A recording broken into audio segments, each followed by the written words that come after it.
첫 열매의 감사, 남은 길의 믿음이라고 하는 제목으로 함께 말씀을 상고하고자 합니다. 오늘은 맥주 감사절입니다. 맥주 감사절은 하나님께서 이스라엘 백성들에게 절기로 지키라 명령하신 3대 절기 중에 하나예요. 유월절과 맥주절, 수장절, 그 외에 여러 절기들이 있는데 이 3대 절기의 하나의 절기입니다. 이 절기라는 표현은 이제 이스라엘 백성들의 명절이 되었고 아주 축복된 그런 시간이 되었으며 그 의미가 분명합니다. 오늘 이 맥주절의 말씀이 우리에게 영적인 의미로 깨달아져서 감사가 넘쳐나고 맥주절의 축복에 다 참여할 수 있는 저희들이 되어지기를 바랍니다. 또 감사하기는 작년 7월 5일 오직 예수로교회가 이곳에서 첫 이전 예배 감사 예배를 드렸어요. 오늘이 딱 7월 5일이에요.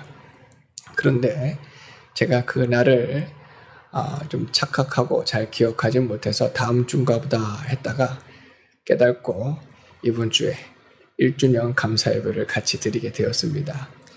준비하지는 못했고 또 광고하지는 못했지만 하나님께서 지난 한 해 동안 베풀어 주시는 은혜를 감사하고 어떻게 보면 또 이대영 선생님이 첫 열매예요. 또 하나님께서 그동안 또 함께 해주신 것 너무너무 감사합니다. 오늘 말씀을 통해서 감사가 더 넘쳐나고 하나님의 은혜가 우리 심령 가운데 차고 넘쳐나기를 바랍니다. 제가 약 30년 전에 군대를 입대할 때에 파주에서 근무하게 되었어요. 파주에서 근무할 때에 이제 훈련병들은 여러 지역에서 훈련을 받고 자대로 배치가 되어집니다. 어디로 갈지 아무도 몰라요. 그날 알게 되어지는 거거든요. 저는 논산에서 훈련을 받았고 부산에 가서 또 오랫동안 훈련을 받은 다음에 이 파주까지 또 올라왔죠. 근데 하나님께 감사하기는 항상 은혜 가운데 있었던 시기예요. 군대 훈련 그때가 94년 이렇게 훈련 받는 기간이었는데 얼마나 더웠던지 진짜 너무너무 더웠어요. 너무너무 더웠고 그 해가 김일성이가 죽은 해였어요. 그래서 기억하고 있는데 얼마나 더웠던지 훈련을 안 시켰어요. 너무 더워서 이 앞기수가 훈련 받다가 한 사람이 죽어서 훈련을 못 시킬 정도로 날씨가 너무 더웠어요. 에어컨이 그때는 없었어요. 자대마다 다 선풍기만 있었고 너무 더웠던 그런 시기인데 근데 그 시기에 하나님께서는 계속해서 저에게 은혜를 부어주던 시기였습니다. 성경을 항상 가슴에 꽂고 다니고 항상 말씀을 읽는 게 너무 행복했어요. 훈련을 받다가도 말씀을 읽고 잠자기 전에 말씀 읽고 아침에 일어나서 말씀 읽고 성경을 훈련소 내에서도 계속 말씀만 읽었어요. 기도하였어요. 시간만 되면은 기도하고 잠자기 전에 기도하고 아침에 일어나서 기도하고 은혜 가운데 있는데 자대를 딱 갔을 때에 자대에서 아주 큰 사건이 첫날부터 터지게 되어집니다. 신병이라고 온 사람이 아주 큰 사건을 터뜨리는데 자대에서 내 애인은 예수님입니다. 나는 예수님하고 같이 살고 있습니다. 라고 아주 첫날부터 선포를 해버렸어요. 내 애인은 예수님입니다. 나는 예수님하고 같이 살고 있습니다. 그 일로 사람들 앞에 조롱을 받고 또 군기를 아주 심하게 받고 아주 힘들어질 수 있었지만 저는 뭐 그렇게 말하려고 준비한 것도 아닌데 어떤 레파토리가 있지만 결국은 그 일이 온 부대에 퍼져가지고 아주 이상한 사람 한 사람 들어왔다 생각하여서 군대 내내 2년 내내 힘들 수밖에 없었지만 진짜 신기하죠. 그런 일들이 문제가 하나도 안 돼요. 나는 이제 꼬였구나 그런 것이 아니에요. 하나님께서 좋은 사람들 만나주시고 길들을 열어주시고 주일은 신병 때부터 주일은 교회 가가지고 아침 9시에 가서 저녁 10시에 올 수 있도록 아주 길을 열어놔 주셨어요. 교회 가서 예배드리고 하루 종일 예배드리고 올 수 있도록. 그 일로 인해서 또 시기하고 미워하는 사람들이 많아졌지만 하나님께서는 은혜들을 많이 베풀어 주셨던 것이 지금도 기억이 납니다. 오늘 맥주감사주일이 그런 날이에요. 사실 맥주감사주일은 이스라엘 백성이 애굽에서 구원을 받았고 시내산에 도착해서 하나님의 말씀을 받은 그날이 맥주감사날입니다. 광야에서 농사를 지을 수 없잖아요. 그런데 하나님께서는 맥주감사절에 감사를 드리라는 거죠. 야, 이게 얼마나 놀라운 은혜인지 몰라요. 아직 심은 것도 없지만 열매 맺은 것도 없지만 하나님께서는 이날을 맥주감사절로 여겼고 이제 가나안 땅에 들어가서 첫 열매가 나오면 이를 통해 하나님께 감사하는 자가 되라 하시는 그런 말씀이 맥주절 감사 예배예요. 이 안에는 정말 무궁무진한 어마어마한 비밀과 감사가 들어있는데 오늘 우리의 삶에 또 힘든 일, 어려운 일, 불평하고 원망할 만한 일, 근심되어지고 걱정할 만한 일들이 있습니다. 그러나 주님을 모시고 말씀을 따르고 믿음을 쓰면 문제가 되어지지 않아요. 우리 하나님은 문제보다 크십니다. 하나님 놀라우신 거예요. 문제가 없어서 행복한 게 아니에요. 문제 가운데 하나님이 역사하시고 섭리하시고 인도하시기 때문에 감사할 수 있고 행복할 수 있고 기뻐할 수 있습니다. 믿습니까? 저도 군대 생활에서 그 훈련을 정말 하나님이 잘 시켜주셨어요. 그 무더운 더위, 힘든 훈련들, 어려운 상황들, 비록 내가 원하든 원하지 않든 여러 가지 문제들 속에서도 문제가 문제로 보여주지 않았어요. 어떡할까 이제 큰일 났다. 2년 내내 이제 나는 아주 꼬이고 꼬였다. 뭐 그런 염려 정말 한 번도 해보지 않았어요. 기도만 했습니다. 근데 하나님께서 오히려 형통하고 복되고 아름답게 해주신 것을 깨닫게 되어집니다. 마찬가지 우리의 삶에 근심 걱정 염려가 없을 수가 없어요. 언제 어느 때에 정말 내가 감당할 수 있는 일들, 감당하지 못할 일들, 많은 문제들이 있을 수 있는데 그런 문제 때문에 내가 힘든 게 아니에요. 사실 그런 문제들 가운데 하나님을 찾지 못하기 때문에 내가 수고하고 무거운 짐을 짊어지기 때문에 힘든 거예요. 주님께 맡겨야 됩니다. 감사할 수 있어야 됩니다. 주님의 역사하심을 경험하고 체험하여야 됩니다. 그러면 세상보다 크시구나, 문제보다 크시구나, 하나님 나와 함께 하시구나, 이게 진리예요. 이게 신앙이고 믿음이에요. 이게 깨달아지고 훈련되어질 때에 결국은 믿음을 쓸 수 있는 사람이 되어져요. 첫 열매의 감사를 내가 취하는 게 아니라 하나님께 드릴 수 있는 사람이 되어질 수 있는 거예요. 하나님께서 행하셨습니다. 하나님께서 과연 역사하셨습니다. 할렐루야. 이 은혜가 오늘 우리 가운데 있기를 바랍니다. 고린도전서 3장 6절로 7절 같이 한번 보겠습니다. 고린도전서 3장 6절로 7절입니다. 나는 심었고 아볼로는 물을 주었으되 오직 하나님께서 자라나게 하셨나니 그런즉 심는 이나 물 주는 이는 아무것도 아니로되 오직 자라나게 하시는 이는 하나님뿐이시니라. 사도 바울이 수고하고 저기 나오는 아볼로도 목사님이세요. 훌륭하신 목사님인데 그 목사님도 수고를 많이 했지만 자라게 하시는 분은 하나님 한 분이시다. 역사하시는 분은 하나님이시다. 때로는 우리가 사람을 의지하고 싶기도 해요. 환경을 의지하고 싶고 무언가를 의지하고 싶지만 역사하시는 분은 하나님 한 분이신 것을 꼭 믿고 하나님을 의지할 수 있기를 바랍니다.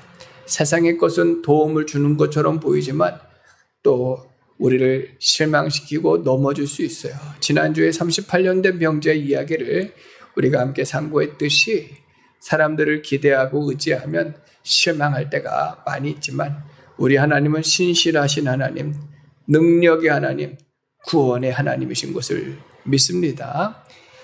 맥주절 감사 예배를 통해서 하나님께서 지금까지 함께 하셨고 인도하셨음을 깨달아야 돼요. 더 중요한 것은 앞으로 역사하실 것을 믿고 나아가야 될 줄로 믿습니다. 우리 신명기서 10장, 11장, 10절로 15절 같이 한번 보겠습니다. 신명기서 11장, 10절로 15절. 내가 들어가 차지하려 하는 땅은 내가 나온 애굽 땅과 같지 아니하니 거기서는 너희가 파종한 후에 발로 물대기를 채소밭에 댐과 같이 하였거니와 너희가 건너가서 차지할 땅은 산과 골짜기가 있어서 하늘에서 내리는 비를 흡수하는 땅이요 내 하나님 여호와께서 돌보아 주시는 땅이라. 연초부터 연말까지 내 하나님 여호와의 눈이 항상 그 위에 있느니라. 아멘. 믿음과 신앙이라는 것은 내가 열심히 믿음으로 수고하는 것이 중요한데 이 수고한 것 때문에 이것에 열매를 맺었다라는 것이 아니라 하나님께서 수고할 수 있는 모든 것을 공급해 주신 거예요. 건강도, 환경도, 믿음도. 그리고 하나님의 은혜가 임하여졌을 때 모든 것이 하나님의 은혜인 것을 고백해 드리는 것이 믿음인 줄로 믿습니다. 그런데 약간 오해하시는 분들이 있어요. 나는 아무것도 안 하고 하나님 주시는 것만 받아 먹겠습니다 라는 것은 바른 신앙이 아니에요. 두 번째로 내가 열심히 수고했으니 하나님께서 축복해 주십시오. 그것도 내 중심적인 거예요. 내 할 일은 하나님께서 주신 환경에 내가 감사하고 충성할 때 하나님의 은혜를 구하는 거예요. 은혜를 구하는 것이 마땅한 바를 구하는 게 아니란 말이에요. 그런데 하나님께서 은혜를 주셨으면 이 모든 것이 다 하나님의 은혜입니다 라고 고백을 할 수가 있어야 될 줄로 믿습니다. 그래서 하나님께서 이 모든 환경들을 하나님께서 조정해 주셨구나. 또 하나님께서 도와주셔야 되는구나. 우리는 전적으로 하나님의 은혜가 필요하구나 하는 이 진리를 깨달아야 될 줄로 믿습니다. 그런데 사람들이 문제가 뭐냐면은 자기가 수고한 것을 하나님께서 복 주시도록 하나님을 우상처럼 만드는 사람들이 많아요. 성경에서는 우상을 매우 조심하라고 말씀하시는데 왜 우상을 만드냐면 자기가 자기 중심한 신앙생활에 있어서 하나님께서 복 주셔야 그게 참된 복이라고 생각하는데 그렇지 않습니다. 하나님이 복이에요. 하나님의 복의 근원이에요. 그분의 말씀을 믿고 따라가는 것이 제일 중요합니다. 이게 우선순위인 거예요. 우선순위. 내 중심한 신앙생활이 아니라 하나님을 중심한 신앙생활을 해야 되는데 사람들은 계속해서 자기 중심한 신앙생활을 하고 있고 그리고 나서 하나님께 복을 구하는 자들이 있어요. 그러면 내 뜻대로 내 생각대로 되어지지 않을 때에 자칫하면 하나님께 원망하게 되어지고 불평하는 일들이 많고 또는 하나님이 아닌 다른 것에서 복을 구하는 사람이 많아요. 그래서 어떤 사람들은 정말 목사님 입장에서는 그렇게 생각해요. 정신 나간 사람이라고 생각해요. 어떤 장로님이 기도를 하지 않고 무당에게 가서 물어본단 말이에요. 이건 정신 나간 일이에요. 있을 수가 없는 거예요. 왜 그럴까요? 여러 가지 이유가 있을 수가 있어요. 믿음이 없는 거죠. 또 하나님께 기도하면 하나님께서 책망하실 것 같아서 무당에 가서 물어보는 자가 있고 더 나쁜 마음은 자기가 듣고 싶은 말을 듣고 싶은 거예요. 하나님께서 말씀하시는 것은 자기 양심에 찔리는 거죠. 내가 듣고 싶은 말은 이 말이 아닌데 무당에게 가서 내 말을 내가 원하는 말을 듣게 되어지면 안심하는 거죠. 이건 신앙이 아니에요. 우상이죠. 하나님을 우상처럼 생각하는 거예요. 복이 되어줄 수가 없습니다. 감사하는 자가 될 수가 없어요.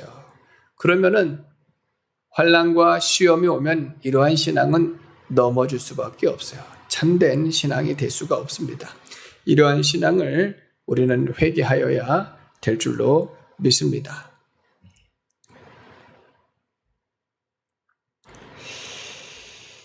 하박국서 3장 17절로 18절 같이 한번 보도록 하겠습니다. 하박국서 3장 17절로 18절 같이 읽겠습니다.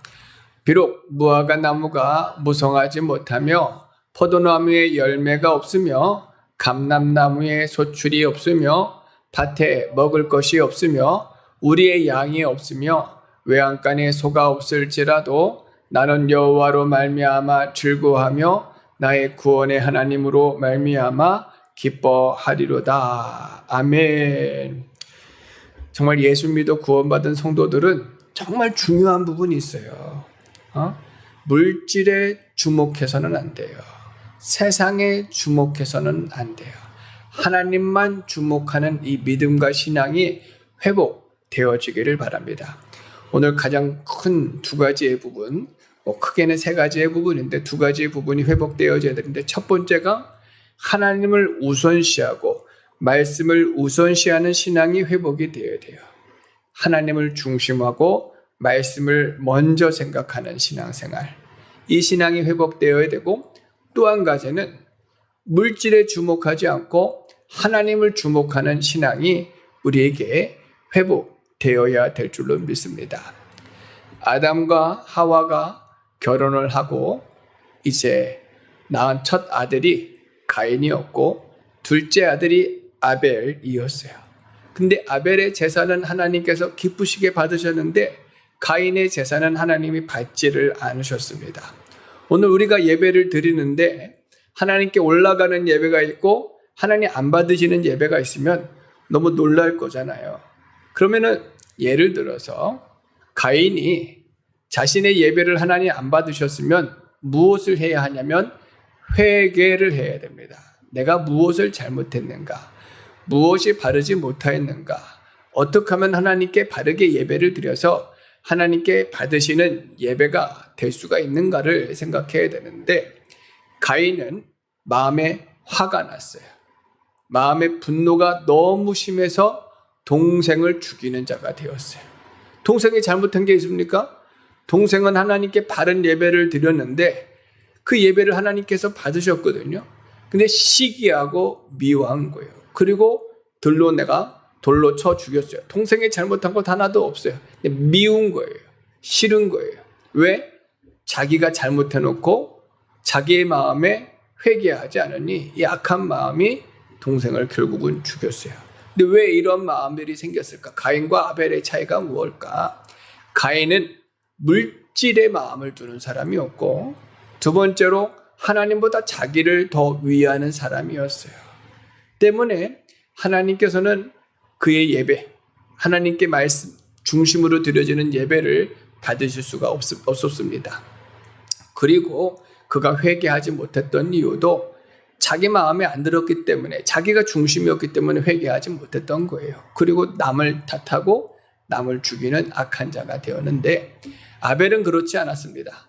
아벨은 오직 하나님 한 분을 바라봤어요. 물질을 주목하지 않았어요. 세상을 주목하지 않았어요. 세상의 것은 있다가도 없어지는 것인데 하나님 한 분을 바라보는 거예요. 맥추절 감사 예배에서 첫 열배를 하나님께 드린다는 것은 귀하잖아요. 자기를 중심하는 사람은 이것을 하나님께 드리지는 못해요. 또한 정말 귀한 열매인데 이것을 세상의 물질을 중요하게 생각하는 사람은 그걸 하나님을 위하지 못합니다. 그러나 하나님을 위하는 사람은 그것을 통해서 하나님께서 베풀어 주신 은혜를 감사하고 또 하나님께서 베풀어 주실 것을 기대하며 감사하며 나아가면서 물질에, 이 첫 열매라고 하는 물질에 마음을 두지 않고 이것을 베풀어 주신 하나님께 감사하면서 드려줄 수 있는 예배가 맥주 감사절 예배인 거예요. 근데 이 진리가 얼마나 귀하냐면 하나님 입장에서 봤을 때 너가 믿음을 쓰는구나, 진리를 깨달았구나, 내가 너를 더 복 주겠다 하시는 하나님이세요. 그런데 우리는 취하고 빼앗고 모으고 하면은 행복할 줄 알았단 말이에요. 세상 사람들이 다 그렇게 살아요. 내가 더 모으고 저 큰 집에 살고 세상의 것들이 많아야 내가 행복하다고 생각하지만 진리를 깨달지 못해. 이런 사람들은요, 가인과 같이 빼앗기게 되어지면, 잃어버리게 되어지면 낙심하고 원망하고 불평하고 또 미워하고 죽이는 자가 될 수 있어요. 이런 죄를 찾아서 회개하고 정말 하나님께서 복 주시는 삶을 살아가야 됩니다. 하박국 선지자는 비록 무화과 나무 잎이 마르고 외양간에 소가 없을지라도 나는 여호와로 인하여 기뻐하고 즐거워합니다. 그분이 나의 삶을 축복해 주시고 나와 함께 해 주시기 때문입니다. 이 진리를 깨달아 고백하는 이 고백이 맥주 감사절 고백인 줄로 믿습니다. 첫 열매를 드리는 그런 고백인 줄로 믿습니다. 시편 16편 5절도 같이 한번 보도록 하겠습니다. 시편 16편 5절. 여호와는 나의 산업과 나의 잔의 소득이시니 나의 분깃을 지키시나이다. 아멘. 그분이 나의 상급이고 나의 기업이고 나의 소득입니다. 그분으로 인하여서 내가 만족함, 배부름, 나의 행복을 누릴 수 있는 것을 꼭 믿으시기를 바랍니다. 이 진리가 깨달아지기를 바랍니다. 시편 73편 26절도 읽어보겠습니다.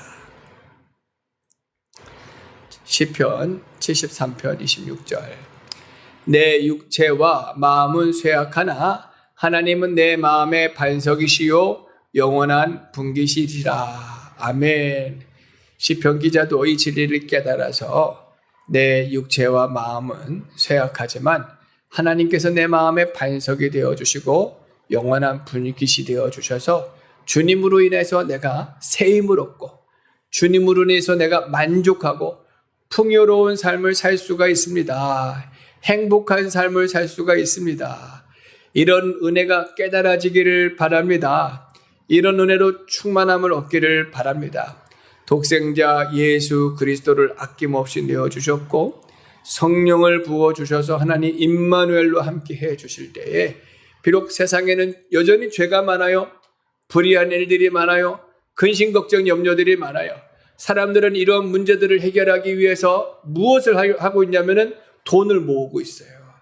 자신의 어떤 명분을 쌓고 있고 권세를 쌓고 있고 심지어 줄을 서고 있고 행복한 길을 막 달려가고 있단 말이에요. 그리고 우리들도 그렇게 해야 될 것만 같아요. 사람들처럼 뭐 주식을 사고 부동산을 사고 열심히 살아서 세상의 것들을 조금 더 모아야 안전할 것 같지만 아니에요.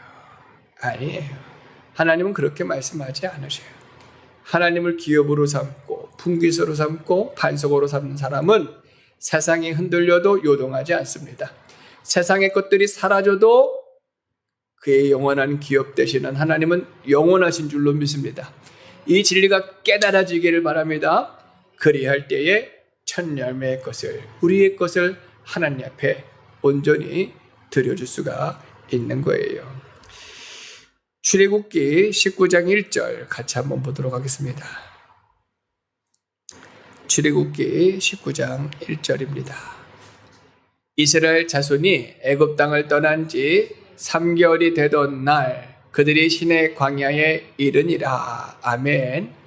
이 3개월이 되던 날은 우리가 생각했을 때 90일처럼 보이지만 3월째 들어서는 날이라고 표현해서 약 애굽에서 떠난 지 50일째 되어지는 날.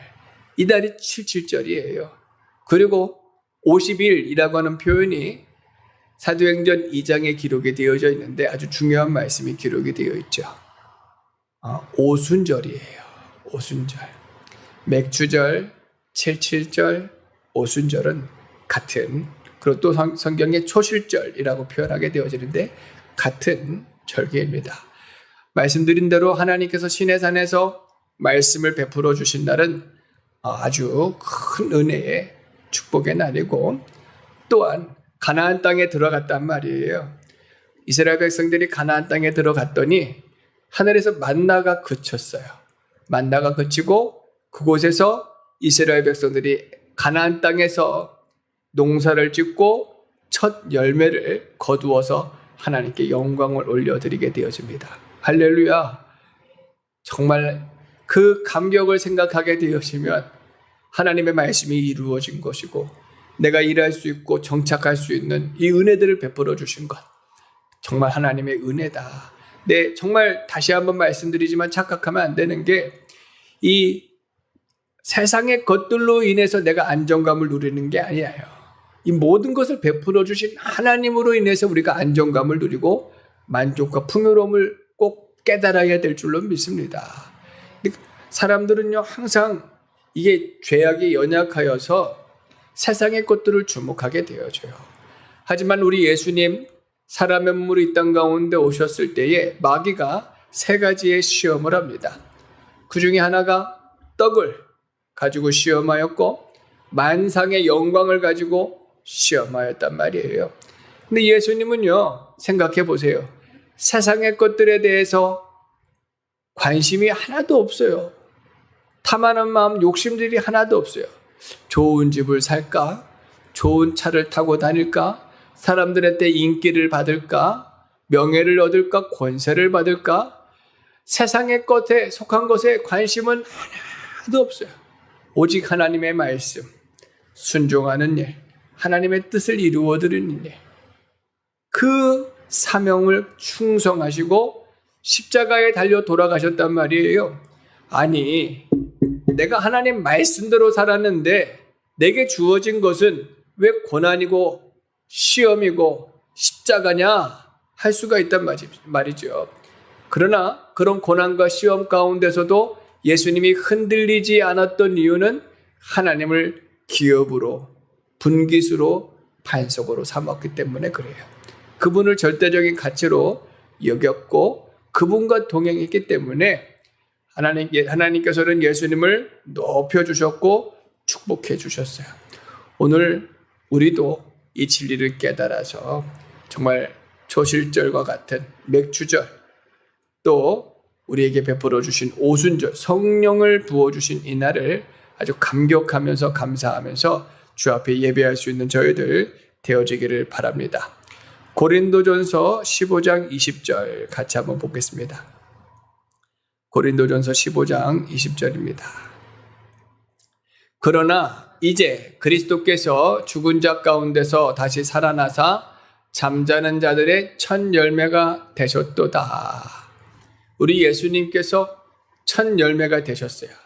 죽으셨지만 3일 만에 부활하셔서 부활의 첫 열매가 되어졌는데 이 첫 열매라는 것은 매우 중요해요. 사과나무에서 첫 열매가 맺었는데 사과가 맺었으면 그 다음 것은 반드시 사과가 나올 수밖에 없습니다.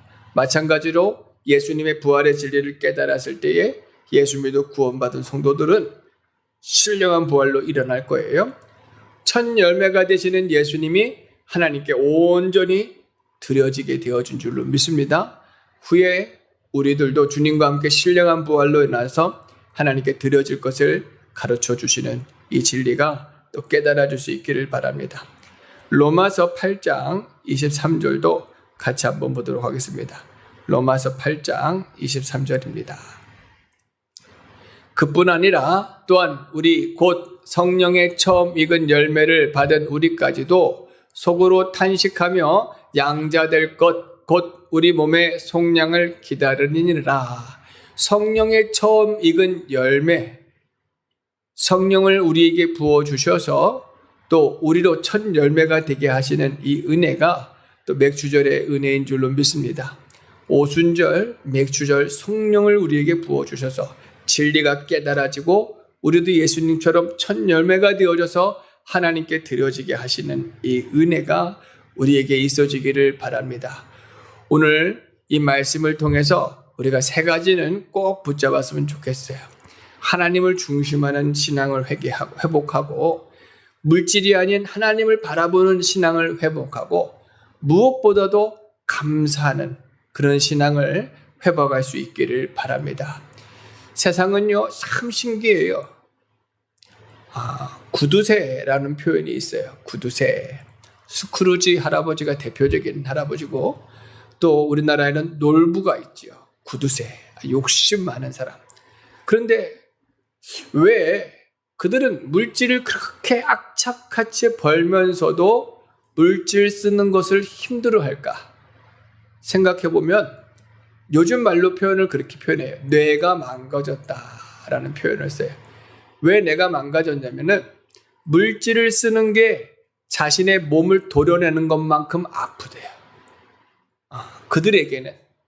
그들은 정말 물질이 자신의 삶의 전부이고 행복이고 자신의 방어고 자신의 보호인데 이것을 쓰게 되어지는 것이 마치 내 성벽이 무너지는 것처럼 보이고 내 삶의 터전이 무너지는 것처럼 보이고 내 살이 도려지는 것처럼 생각이 되어진대요. 그들의 뇌 구조가 그렇게 바뀌어져서 돈 쓰는 일들이 어렵다고 합니다. 오늘 우리는 세상의 방식대로 주님을 따라가는 것이 아니라 감사하는 자가 되어야 돼요. 그러면요, 세상은 여전히 문제가 있을 수 있어요. 시험이 있을 수 있어요. 사람들은 그런 문제들 시험 앞에 답답해하고 괴로워하고 힘들어하겠지만 우리들의 믿음은 주님을 바라보기 때문에 주님을 의지하기 때문에 주님의 보호를 기다리고 주님의 인도를 소망하게 되어준 줄로 믿습니다. 그러면 감사할 수 있어요. 믿음을 쓸 수 있어요. 순종할 수가 있는 거예요. 이러한 성도들이 될 수 있기를 바랍니다. 맥주절의 진리를 통해서 깨닫고 감사가 넘쳐나는 저희들 되어지기를 바랍니다. 시편 37편 5절로 6절 같이 한번 보겠습니다. 시편 37편 5절로 6절. 내 길을 여호와께 맡기라. 그를 의지하면 그가 이루시고 내 의를 빛같이 나타내시며 내 공의를 정오의 빛같이 하시리로다. 아멘. 맥주절의 감사는요, 이렇게 열매를 맺게 해주신 주님 또한 함께 해주실 줄로 믿습니다. 미래에 대한 소망이 하나님께 있는 줄로 믿습니다. 그래서 수장절에 대한 말씀도 여기 기록이 되어져 있는 거예요. 맥주절을 지키라, 수장절을 지키라. 하나님께서 지금까지 함께 하시고 열매 맺게 하신 하나님 또 함께 해주실 줄로 믿고 역사하실 줄로 믿습니다. 내 길을 여호와께 맡기라. 그리하면 그가 이루시고 내 일을 빛과 같이 나타나실 것이다 말씀하셨어요. 잠언서 16장 9절도 보겠습니다. 잠언서 16장 9절 같이 있습니다. 사람이 마음으로 자기의 길을 계획할지라도 그의 걸음을 인도하시는 이는 여호와시니라. 하나님께서 주관하시는 거예요. 나라의 일도 우리 개인의 일도 우리의 삶의 모든 계획들도 내가 이를 계획할지라도 하나님이 도와주지 않으시면 아무것도 아닌 것이 되어지는 거예요. 하나님께서 함께 하셔야 됩니다. 역사하셔야 됩니다. 때문에 우리의 계획을 하나님께 맡겨드려야 돼요. 빌립보서 4장 6절 7절 같이 한번 보도록 하겠습니다. 빌립보서 4장 6절 7절. 아무것도 염려하지 말고 다만 모든 일에 기도와 간구로 너희 구할 것을 감사함으로 하나님께 아뢰라. 그리하면 모든 지각에 뛰어난 하나님의 평강이 그리스도 예수 안에서 너희 마음과 생각을 지키시리라. 하나님께 감사하는 사람은 염려를 맡기는 사람이에요. 하나님께 기도하는 사람입니다. 그러할 때 하나님께서 우리의 생각과 마음에 평안을 주시고 인도해 주시고 축복해 주실 줄로 꼭 믿으시기를 바랍니다. 골로새서 3장 17절도 보도록 하겠습니다. 골로새서 3장 17절. 또 무엇을 하든지 말에나 일에나 다 주 예수의 이름으로 하고 그를 힘입어 하나님 아버지께 감사하라. 아멘. 하나님께서 예수님을 믿게 해주시고 은혜를 받게 하신 후에 이제 군대 생활에서 훈련시키신 것이 정신개조라고 저는 생각을 해요. 저의 정신개조를 하나님이 시키셨어요. 이 말씀대로 말이나 일이나 무엇을 하든지 하나님을 생각하게 하셨어요. 보이지 아니하시지만 우주 만물에 충만하신 하나님, 모든 역사에 다 세밀하게 관여하시는 하나님, 인도하시고 섭리하시는 하나님, 하나님 모르시는 게 아무것도 없어요. 내가 만나는 사람들, 주어진 시간들, 모든 형편들 하나님의 계획에서 벗어난 것이 아무것도 없어요. 이전에는 하나님이 내 삶 가운데 일절 없었어요. 그 삶 가운데 하나님을 찾아볼 생각도 없었어요. 하지만 하나님이 함께 하셨습니다.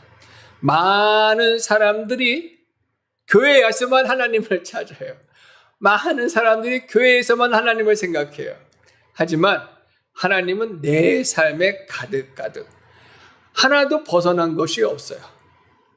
내 삶에서 빠지신 것이 없어요.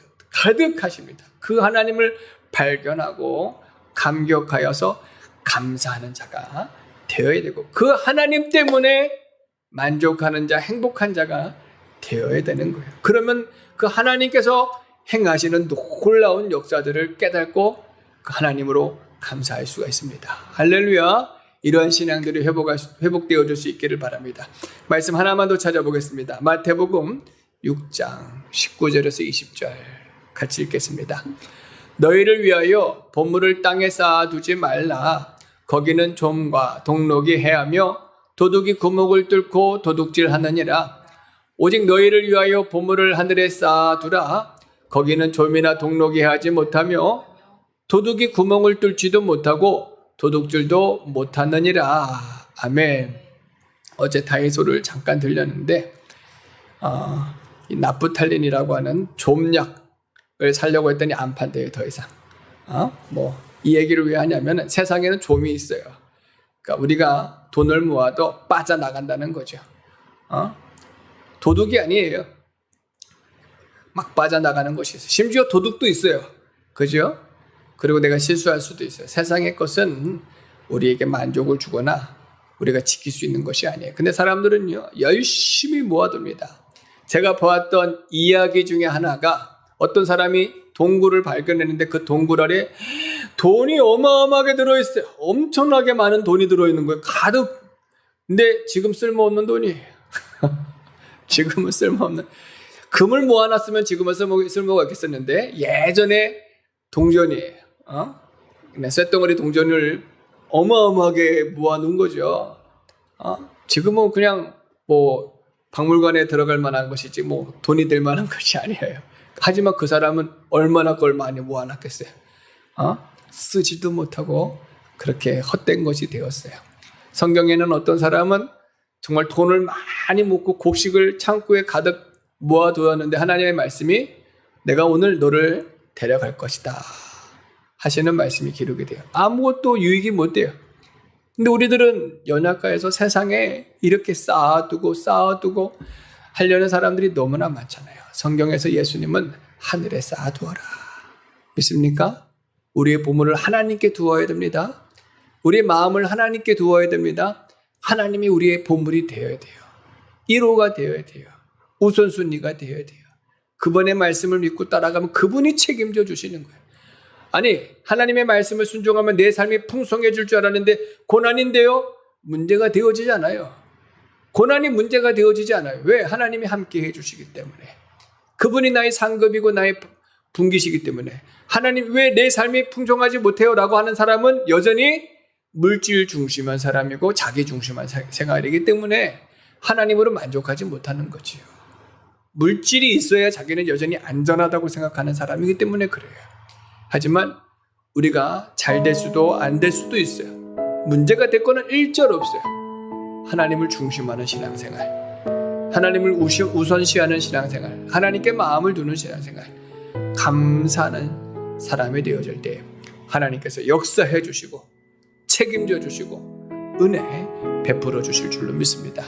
맥주절 이런 은혜가 저와 우리 귀한 성도님들에게 충만히 임하여지기를 예수님의 이름으로 축원합니다. 맺은 말로 말씀을 마치겠습니다. 맺은 말입니다. 같이 읽겠습니다. 첫째, 모든 삶의 주권이 하나님께 있음을 인정합시다. 둘째, 하나님을 삶의 우선순위로 모시는 순종을 회복합시다. 셋째, 남은 우리의 삶도 하나님께 온전히 맡기며 나아갑시다. 앞으로의 남아있는 우리의 모든 삶이 하나님의 주권에 있음을 믿고 맡기며 나아가는 믿음이 회복되어지기를 바랍니다. 할렐루야.